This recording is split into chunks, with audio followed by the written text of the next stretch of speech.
any roller coaster I've ever rode. I'm still trying to see what I'm doing first gear. Yeah. Were you in second gear there? It just pinches you into the back of the seat. I ran out of foam. I was like right against it. Yeah. It picks the rocks up all right.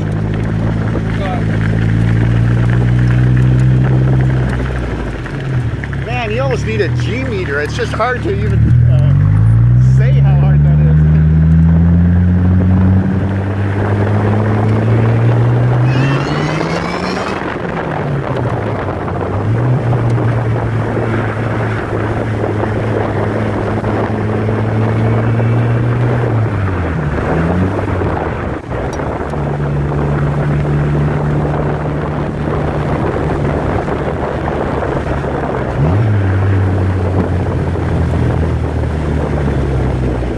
I feel more open than a motorcycle.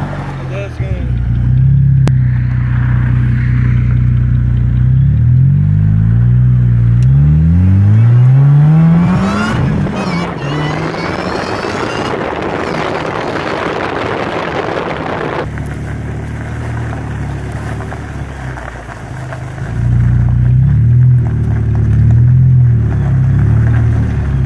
How do you turn this thing around?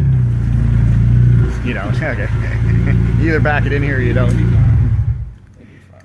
Man, this thing, it feels more violent than the R6 does. Really? Yeah, and it might be actually, because the R6 is limited by the center of gravity.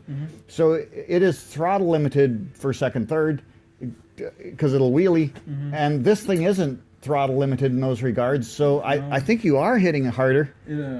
It's fun a little bit. You heard me, you gotta blip it a little bit. Yeah. The tires are super cold.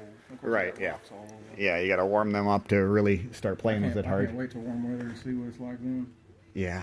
I mean, these tires are sticky, even cold. They were pretty sticky, and that's amazing. Amazing. Probably. Hopefully. Okay. So yeah, it's a lot of fun. First time I really got to get on it was at the track. Probably shouldn't have got on it as much as I did, and yeah. That's why you learn. That's why you go to a track. I mean, if you don't spin it out, you weren't really trying. It's like, go there and have fun. And Definitely learn it. did that, so. Yeah. Did it spook you at the time you spun that thing out? Not really, because he took me out and done a bunch of donuts with me before. Okay. So it I was like playing prepared. in a parking lot? Yeah, I was prepared for what was going to happen, but not that it was going to happen to me by myself. Yeah. Right after I told her to be careful. Yeah. Yeah. Well, you live and you learn. Yeah. I got to drive it out of the ditch, so it was okay. Okay. That's all that matters. No damage, no mud. Damage, no nothing. Just had a little grass on it. Little grass, yeah. Yeah. No biggie. That's why I like race courses and autocrosses. You know, I hit a pylon. Yeah. You know, oh well, life goes on. It's not the end of the world. Yeah. I'm ready to test it out with the new tires on it, though. I think it'll be a lot more fun. Are these the new tires? Uh-huh. Well, let's go take a look. Yeah. Let's go walk over this way. Those are slicks. Holy crap. Holy crap. Those are wide. 275, 35, 15. 275. 35 15s. You know, I saw a few pictures of people on the web. They got about this angle right here.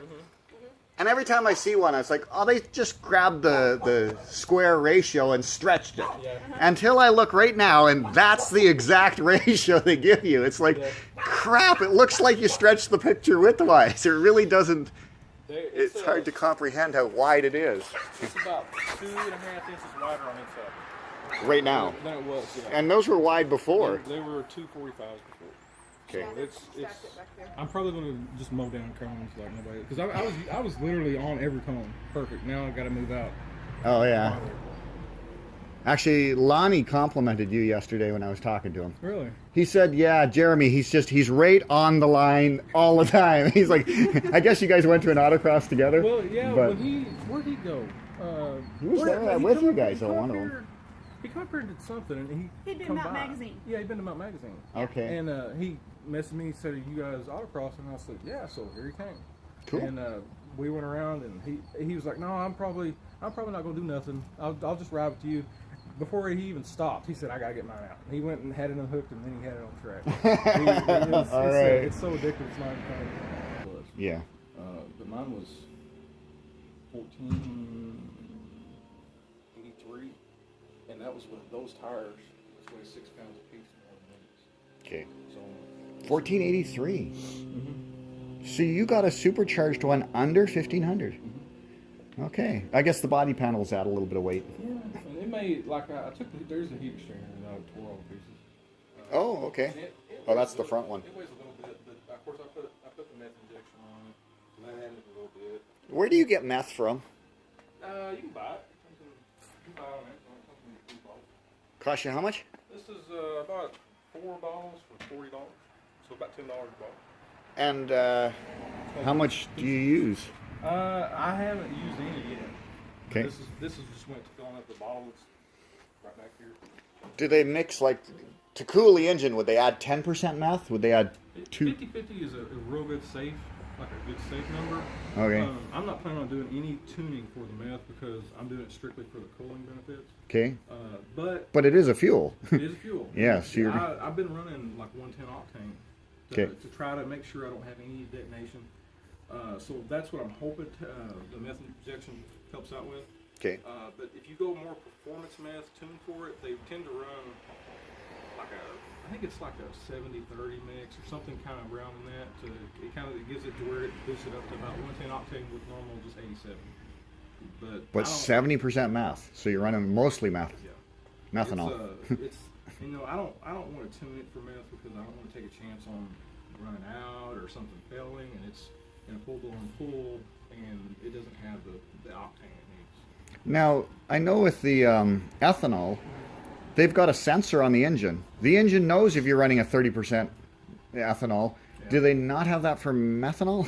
Or does that same sensor work? This thing, it's pretty basic. It's just it's a little boost switch that senses where the boost is at, and when it goes to 8 psi, it kicks on. Okay. And it'll kick on whether or not there's any methanol in the tank or not. Okay. Now there's a little light that flashes that's not working correctly, because I know it's got meth in it, but it still flashes. But it's supposed to tell you when it's low, and that way you know. Because the last thing you want to do if you have it tuned for meth is to run it without it, and to get in the car. Okay. Because you'll end up grenading the engine. So where's your methanol tank? It's right behind the seat. It's stuffed in back there. Oh, I see it there. Okay. Oh, nice. Is that like a little? Looks like about a half a gallon, maybe more. I think it's 3/4 maybe. 3/4. Okay. The motor's right here. It's all stuffed in back there. Okay. Yeah. You get her squeezed in there. Yeah, I was surprised at how well it actually fit back there. Yeah. I had to move the seat up just a hair, but it wasn't much. Yeah, it's like 3 fingers you move the seat up Yeah. compared to the other side.